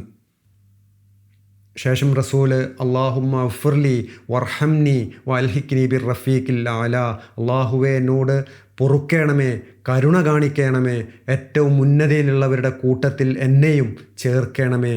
അല്ലാഹുമ്മ അഫ്ർലി വർഹംനി വൽഹിക്നി ബിർ റഫീഖിൽ ആല, അല്ലാഹുമ്മ അഫ്ർലി വർഹംനി വൽഹിക്നി ബിർ റഫീഖിൽ ആല എന്ന് 3 തവണ ആവർത്തിച്ചു. ഐഷാ ബീബി പറയുന്നത് റസൂൽ അവസാനമായി ഉച്ചരിച്ചത് അർ റഫീഖിൽ ആല എന്നാണ്. അങ്ങനെ ഹിജ്റ വർഷം 11 റബിയുൽ അവൽ 12 ഒരു തിങ്കളാഴ്ച ദിവസം ളുഹറിന് കുറച്ച് മുമ്പുള്ള ഒരു സമയത്ത് തൻ്റെ 63-ാമത്തെ വയസ്സിൽ പരിശുദ്ധ പ്രവാചകൻ ഈ ലോകത്തോട് വിട പറഞ്ഞു. ഫാത്തിമ ബീവി തൊട്ടടുത്ത വീട്ടിൽ തന്നെ ഉണ്ടായിരുന്നു. ഈ വിവരം അറിഞ്ഞിട്ട് ഫാത്തിമ ബീവി ഓടിക്കതച്ച് വന്നിട്ട് പറഞ്ഞു, എൻ്റെ പിതാവേ, യാ അബത്ത, അവിടുന്ന് റബ്ബിൻ്റെ വിളിക്ക് ഉത്തരം നൽകിയിരിക്കുന്നു. യാ അബത്ത, അവിടുന്ന് ജന്നാത്തുൽ ഫിർദൗസിലേക്ക് യാത്രയായിരിക്കുന്നു. യാ അബത്ത, അവിടുത്തെ വിയോഗം ഞങ്ങൾ ജിബ്രീലിനെ അറിയിക്കുകയാണ്. ഐഷാ ബീബി പറയുന്നത്, എനിക്ക് റബ്ബിൻ്റെ അടുത്ത് നിന്ന് കിട്ടിയ ഏറ്റവും വലിയ അനുഗ്രഹം അത് അള്ളാഹുവിൻ്റെ റസൂല് വഫാത്തായത് എൻ്റെ വീട്ടിൽ വെച്ചിട്ടാണ്, എൻ്റെ ദിവസത്തിലാണ്, എൻ്റെ നെഞ്ചിൻ്റെയും കഴുത്തിൻ്റെയും ഇടയിലാണ്. എൻ്റെ വായിലെ ഉമിനീര് റസൂലിൻ്റെ വായിൽ വെച്ചിട്ടാണ് ആ മിസ്വാക്ക് കൊടുത്ത സംഭവം. അങ്ങനെ പ്രവാചകൻ്റെ വിയോഗ വാർത്ത നാട് മുഴുവൻ പരന്നു. ആളുകൾക്ക് എന്താ ചെയ്യേണ്ടെന്നൊരു രൂപമല്ല. സ്വഹാബാക്കളാകെ അമ്പരപ്പിലായി. പറയപ്പെടുന്നത് ചിലർ ഈ വാർത്ത കേട്ടിട്ട് അവിടെ ഒരേ ഇരിപ്പിരുന്ന് പോയി എന്നൊക്കെയാണ്. റസൂലില്ലാത്തൊരു സാഹചര്യത്തെക്കുറിച്ചിട്ട് അതുവരെ സഹാബാക്കൾ ചിന്തിച്ചിട്ടുണ്ടായിരുന്നില്ല. ആ സമയത്ത് പള്ളിയിലുണ്ടായിരുന്ന ഏറ്റവും മുതിർന്ന സ്വഹാബി അത് ഉമർ ബിൻ ഖത്താബായിരുന്നു. കാരണം അബൂബക്കർ സിദ്ദീഖ് അന്ന് കാലത്ത് റസൂല് നോക്കി പുഞ്ചിരിക്കുന്നതൊക്കെ കണ്ടപ്പോൾ റസൂലിന് അസുഖം ഇത്തിരി ഭേദമായിട്ടുണ്ട് എന്നുള്ള ചിന്തയിൽ ഇവർ കുറേ ദിവസമായിട്ട് പള്ളിയിൽ അങ്ങനെ കെട്ടിക്കിടക്കുകയാണ്. വീട്ടിലേക്കൊന്നും പോകുന്നില്ല, ഭാര്യ മക്കളൊന്നും കണ്ടിട്ടില്ല. അബൂബക്കർ സിദ്ദീഖ് ആയിഷയോടായിട്ട് പോയി പറഞ്ഞു, ഞാൻ വീട്ടിലൊന്ന് പോയിട്ട് വരാമെന്നും പറഞ്ഞിട്ട് അബൂബക്കർ സിദ്ദീഖ് ആ സമയത്ത് ഉണ്ടായിരുന്നത് തൻ്റെ വീട്ടിലാണ്. അബൂബക്കർ സിദ്ദീഖിൻ്റെ വീട് കുറച്ച് ദൂരെയാണ്. പള്ളിയിൽ ആ സമയത്ത് ഉണ്ടായിരുന്ന ഏറ്റവും മുതിർന്ന സ്വഹാബി അത് ഉമർ ബിൻ ഖത്താബാണ്. പ്രവാചകൻ്റെ വിയോഗ വാർത്ത അങ്ങനെ പ്രചരിക്കാൻ തുടങ്ങി. ഉമർ ബിൻ ഖത്താബിന് ഇത് ഉൾക്കൊള്ളാൻ കഴിഞ്ഞില്ല. പറയപ്പെടുന്നത് ഉമർ ബിൻ ഖത്താബ് പള്ളിയിൽ വെച്ചിങ്ങനെ അലറി വിളിക്കാൻ തുടങ്ങി എന്നാണ്. ഇത് മുനാഫിക്കുകൾ പറഞ്ഞു പരത്തുന്ന കള്ളമാണ്. അതും കേട്ടുകൊണ്ട് ആരെങ്കിലും റസൂലിന് മരണം സംഭവിച്ചു എന്നെങ്ങാനും പറഞ്ഞ അവൻ്റെ തല ഇബ്നു ഖത്താബ് എടുക്കും. അങ്ങനെ ഒരു കാര്യം ഇവിടെ കേൾക്കാൻ പാടില്ല. അതൊരിക്കലും സംഭവിക്കില്ല. മൂസ ഏത് രീതിയിലാണോ അള്ളാഹുവിനെ കാണാൻ വേണ്ടി പോയിട്ട് 40 ദിവസം കഴിഞ്ഞ് തിരിച്ചു വന്നത്, ഇതും അതുപോലെയാണ്. അള്ളാഹിൻ്റെ റസൂല് തിരിച്ചു വരും. അതിന് വിപരീതമായിക്കൊണ്ട് ഒരാളും ഇവിടെ ശബ്ദിക്കാൻ പാടില്ല. അങ്ങനെ ശബ്ദിച്ച ഉമറിൻ്റെ വാളിൻ്റെ മൂർച്ച അവൻ അറിയും. ഉമർ ബിൻ ഖത്താബാണ് ഈ ഒച്ചയിട്ട് അലറി വിളിക്കുന്നത്. ഉമറിനെ പറഞ്ഞു നിർത്താൻ പറ്റിയ ആരും അവിടെ ഉണ്ടായിരുന്നില്ല. അങ്ങനെ അബൂബക്കർ സിദ്ദീഖിൻ്റെ അടുത്തേക്ക് ഈ ഒരു വാർത്ത എത്തി. അബൂബക്കർ സിദ്ദീഖ് പെട്ടെന്ന് തിരിച്ച് പള്ളിയിലേക്ക് വന്നു. പള്ളിയിലേക്ക് കയറുന്നതിന് മുമ്പ് അബൂബക്കർ സിദ്ദീഖ് നേരെ തൻ്റെ മകളുടെ വീട്ടിലേക്ക് ചെന്നു, ആയിഷ ബീവിയുടെ വീട്ടിലേക്ക് ചെന്നു. റസൂലിനെ അവിടെ ഇങ്ങനെ മൂടി കിടത്തിയിട്ടുണ്ട്. അബൂബക്കർ സിദ്ദീഖ് ചെന്നിട്ട് റസൂലിൻ്റെ മുഖത്ത് നിന്ന് ആ തുണി അല്പം മാറ്റി. റസൂലിൻ്റെ മുഖം കണ്ടതും അബൂബക്കർ പൊട്ടിക്കരയാൻ തുടങ്ങി. അബൂബക്കർ സിദ്ദീഖ് റസൂലിൻ്റെ നെറ്റിത്തടത്തിൽ ചുംബിച്ചു. പറഞ്ഞു, യാ റസൂലല്ലാ, അങ്ങക്ക് പകരമായിക്കൊണ്ട് എൻ്റെ മാതാപിതാക്കളെ വിട്ടുകൊടുക്കാൻ, ത്യജിക്കാൻ ഞാൻ തയ്യാറാണ്. ഫിദാക്ക അബീ വ ഉമ്മി, അങ്ങേ തിരിച്ചു കിട്ടാൻ വേണ്ടി എൻ്റെ മാതാപിതാക്കളെ അടക്കം ജീവിതത്തിലെ എന്ത് ത്യജിക്കാനും ഞാൻ തയ്യാറാണ്. എൻ്റെ മാതാവിനെയും പിതാവിനെയും അവിടത്തേക്ക് പകരമായി ത്യജിക്കാൻ ഞാൻ തയ്യാറാണ്. അതിനുശേഷം അബൂബക്കർ സിദ്ദീഖ് പറഞ്ഞു, അള്ളാഹു സത്യം അറിയിച്ചിരിക്കുന്നു, എല്ലാവരും മരണത്തെ രുചിച്ചു നോക്കുക തന്നെ ചെയ്യും. ഇത് അവിടുത്തെ മരണമാണ് യാ റസൂലല്ലാഹ്. അള്ളാഹുവിൻ്റെ പ്രവാചകരെ, ജീവിതത്തിൽ എന്ന പോലെ മരണത്തിലും അവിടുന്ന് ഏറ്റവും സൗന്ദര്യത്തിലാണ്. തിബ്ത ഹയ്യം വ മയ്യത്തൻ യാ റസൂലല്ലാഹ്. ജീവിതത്തിൽ എന്ന പോലെ മരണത്തിലും അവിടുന്ന് ഏറ്റവും സുന്ദരമാണ്, ഏറ്റവും സൗന്ദര്യത്തിലാണ് യാ റസൂലല്ലാഹ്. പള്ളിയിൽ നിന്നുള്ള ബഹളം ഇങ്ങനെ കേൾക്കുന്നുണ്ട്. അങ്ങനെ അബൂബക്കർ സിദ്ദീഖ് നേരെ പള്ളിയിലേക്ക് കയറി. നോക്കിയപ്പോൾ സഹാബാക്കൾ ഇങ്ങനെ അമ്പരന്ന് പേടിച്ചൊക്കെ ഇരിക്കുന്നുണ്ട്. ഉമർ റളിയല്ലാഹു അൻഹു അങ്ങോട്ടും ഇങ്ങോട്ടും ഇങ്ങനെ നടക്കുകയാണ്. ആരും ഒരു അക്ഷരം പോലും മിണ്ടരുത്, ഇവിടെ നിന്നും ഒരു അക്ഷരം, ഒരു ശബ്ദം കേൾക്കാൻ പാടില്ല, മുനാഫിക്കുകളുടെ കളവ് ഇവിടെ പ്രചരിപ്പിക്കാൻ പാടില്ല എന്നൊക്കെ പറഞ്ഞ് ഉമർ ഇങ്ങനെ അങ്ങോട്ടും ഇങ്ങോട്ടും നടക്കുകയാണ്. ആ ഒരു സാഹചര്യത്തിലേക്കാണ് അബൂബക്കർ സിദ്ദീഖ് പള്ളിയിലേക്ക് കയറി വരുന്നത്. അബൂബക്കർ സിദ്ദീഖ് വന്നിട്ട് പറഞ്ഞു, ഉമറെ അടങ്ങ്, ഉമറെ അവിടെ ഇരിക്ക് എന്ന് പറഞ്ഞു. പക്ഷെ ഉമർ റളിയല്ലാഹു അൻഹു ഇതൊന്നും മനസ്സിലാവുന്നില്ല. ഉമർ ഇരിക്കുന്നുമില്ല. അബൂബക്കർ സിദ്ദീഖിനെ ഇങ്ങനെ തുറിച്ച് നോക്കുകയാണ്. അബൂബക്കർ സിദ്ദീഖ് വീണ്ടും പറഞ്ഞു, ഉമറെ അടങ്ങ്, ഇരിക്ക് എന്ന് പറഞ്ഞു. ഉമർ റളിയല്ലാഹു അൻഹു അതേ നിൽപ്പ് നിൽക്കുകയാണ്. അബൂബക്കർ സിദ്ദീഖ് അങ്ങനെ നേരെ പരിശുദ്ധ പ്രവാചകൻ്റെ മിമ്പറിൻ്റെ അടുത്തേക്ക് പോയി പ്രസിദ്ധമായിട്ടുള്ള ആ ഒരു ഖുത്ബ, ഒരു പ്രഭാഷണം നടത്തുകയാണ്. റബ്ബിനെ സ്തുതിച്ചുകൊണ്ട് തുടങ്ങി പറഞ്ഞു, ആരെങ്കിലും മുഹമ്മദിൻ അള്ളാഹുവിൻ്റെ പ്രവാചകനെ ആരാധിച്ചിരുന്നെങ്കിൽ അറിയുക, ആ മുഹമ്മദിൻ്റെ അന്ത്യം സംഭവിച്ചിരിക്കുന്നു. ആരെങ്കിലും അള്ളാഹുവിനെ ആരാധിക്കുന്നവരുണ്ടെങ്കിൽ അറിയുക, അവൻ എന്നും ജീവിക്കുന്നവനും അന്ത്യമില്ലാത്തവനും ആണ്. ശേഷം അബൂബക്കർ സിദ്ദീഖ് ആലുംറാൻ്റെ 144 സൂക്തം ഓതി കേൾപ്പിച്ചു. വമാ മുഹമ്മദുൻ ഇല്ലാ റസൂൽ എന്ന് തുടങ്ങുന്ന ആ ഒരു ആയത്ത്. ഇത് കേൾക്കുന്നതോടുകൂടിയാണ് ഉമർ റളിയല്ലാഹു അൻഹു തകർന്ന് താഴേക്ക് പതിക്കുന്നത്, ആ ഒരു സാഹചര്യം മനസ്സിലാക്കി ഒതുങ്ങുന്നത്. അബൂബക്കർ സിദ്ദീഖ് ആ സമയത്ത് മരണത്തെ സൂചിപ്പിക്കുന്ന ഒരുപാട് ആയത്തുകൾ അങ്ങനെ ഓതി കേൾപ്പിക്കുന്നുണ്ട്. ആശ്ചര്യത്തോടെ ഉമർ ചോദിച്ചു അത്രേ, ഇതൊക്കെ ഖുർആനിൽ ഉള്ളത് തന്നെ ആണോ എന്ന്. റസൂലിൻ്റെ വിയോഗ വാർത്ത അങ്ങനെ എല്ലായിടത്തും പരന്നു. തിങ്കൾ കഴിഞ്ഞ് ചൊവ്വാഴ്ച അബ്ബാസും അലിയും ഒക്കെ ചേർന്ന് പരിശുദ്ധ പ്രവാചകൻ്റെ മയ്യത്ത് കുളിപ്പിച്ചു. വസ്ത്രത്തോടു കൂടി തന്നെയാണ് കുളിപ്പിച്ചത്. പിന്നീട് 3 യമനി സുഹൂലി തുണിയിൽ റസൂലിനെ കഫൻ ചെയ്തു, പൊതിഞ്ഞു. ഈ സുഹൂൽ എന്ന് പറയുന്നത് യമനിലുള്ള ഒരു സ്ഥലത്തിൻ്റെ പേരാണ്. അക്കാലത്ത് ഏറ്റവും ഗുണനിലവാരമുള്ള തുണികൾ കിട്ടിയിരുന്നത് അത് ഈ സുഹൂലിൽ നിന്നുള്ള തുണികളായിരുന്നു എന്നാണ് പറയുന്നത്. റസൂലിന് അങ്ങനെ 3 യമനി സുഹൂലി തുണിയിൽ കഫൻ ചെയ്തു. റസൂലിൻ്റെ മയ്യത്ത് നമസ്കാരം ഒറ്റയായിട്ടാണ് നടന്നിട്ടുള്ളത്. കൂട്ടമായിട്ടുള്ളൊരു മയ്യത്ത് നമസ്കാരം നടന്നിട്ടില്ല. വരുന്നവർ വന്ന് നമസ്കരിക്കുകയായിരുന്നു. ചൊവ്വാഴ്ച ദിവസവും പിന്നീട് ബുധനാഴ്ചയും ആളുകൾ വന്നവർ ഒറ്റക്കൊറ്റക്ക് നമസ്കരിച്ച് പോവുകയാണ് ചെയ്തത്. റസൂൽ കിടന്നിരുന്ന ആ ഒരു മെത്ത മാറ്റിയിട്ട് അതേ സ്ഥലത്ത് തന്നെയാണ് റസൂലിനെ കബറടക്കിയിരിക്കുന്നത്, ആയിഷ ബീവിയുടെ വീട്ടിൽ. റസൂലിനെ കബറടക്കുന്നത് ബുധനാഴ്ച വൈകിട്ടാണ്. തിങ്കളാഴ്ച ഉച്ചയ്ക്ക് മുൻപാണ് വഫാത്താകുന്നത്. കബറടക്കുന്നത് ചൊവ്വയും കഴിഞ്ഞ് ബുധനാഴ്ച വൈകുന്നേരമാണ്. വഫാത്തായ അതേ സ്ഥലത്ത് തന്നെയാണ് കബറടക്കിയിട്ടുള്ളത്, ആയിഷ ബീവിയുടെ വീട്ടിൽ. റസൂലിനെ കബറടക്കിയതിനു ശേഷം ഫാത്തിമ ബീവി അങ്ങോട്ടേക്ക് വരുന്നുണ്ട്. ആ സമയത്ത് അനസ് ഇബ്നു മാലിക് അവിടെ നിൽക്കുന്നുണ്ട്. ഫാത്തിമ ബീവി വന്ന് ആ ഖബറ് കണ്ടതിന് ശേഷം അനസിനോട് ചോദിച്ചു അത്രേ, അള്ളാഹുവിൻ്റെ പ്രവാചകൻ്റെ മേലേക്ക് മണ്ണ് വാരിയിടാൻ നിങ്ങൾക്ക് എങ്ങനെ കഴിഞ്ഞു, നിങ്ങൾക്ക് എങ്ങനെ മനസ്സ് വന്നു എന്ന് ചോദിച്ചു എന്നാണ്. അനസ് ഇബ്നു മാലിക് പറയുന്നത്, അള്ളാഹുവിൻ്റെ റസൂല് മദീനയിലേക്ക് വന്ന ആ ദിവസം, അതായിരുന്നു ഞങ്ങളുടെ ജീവിതത്തിലെ ഏറ്റവും പ്രകാശം നിറഞ്ഞ ദിവസം. അള്ളാഹുവിൻ്റെ റസൂലിനെ കബറടക്കിയ ആ ദിവസമായിരുന്നു ഞങ്ങളുടെ ജീവിതത്തിലെ ഏറ്റവും ഇരുളടഞ്ഞ, ഏറ്റവും ഇരുട്ട് പിടിച്ച ദിവസം എന്നാണ്. റസൂലിനെ കബറടക്കിയതിന് ശേഷം മദീന ഇരുട്ടിലായി പോയി എന്നാണ്. പരിശുദ്ധ പ്രവാചകൻ്റെ വിയോഗത്തിന് ശേഷം പ്രവാചകൻ്റെ വിയോഗത്തെക്കുറിച്ചുള്ള ഒരുപാട് കവിതകൾ ആ സമയത്ത് രചിക്കപ്പെടുന്നുണ്ട്. അബൂബക്കർ സിദ്ദീഖിൻ്റേതടക്കം കാബ് ഇബ്നു മാലിക്കിൻ്റെയും ഫാത്തിമ ബീവിയുടെയും ഒക്കെ കവിതകളുണ്ട്. അതിലേറ്റവും പ്രസിദ്ധമായിട്ടുള്ളത് പരിശുദ്ധ പ്രവാചകൻ്റെ പ്രിയപ്പെട്ട ഷാർ കവി ഹസ്സാൻ ഇബ്നു സാബിത്തിൻ്റെ കവിതകളാണ്. റിസാ റസൂൽ എന്നാണ് ഇതിന് പറയുന്നത്. വിലാപം എന്നർത്ഥം വരുന്ന റിസാ റസൂൽ.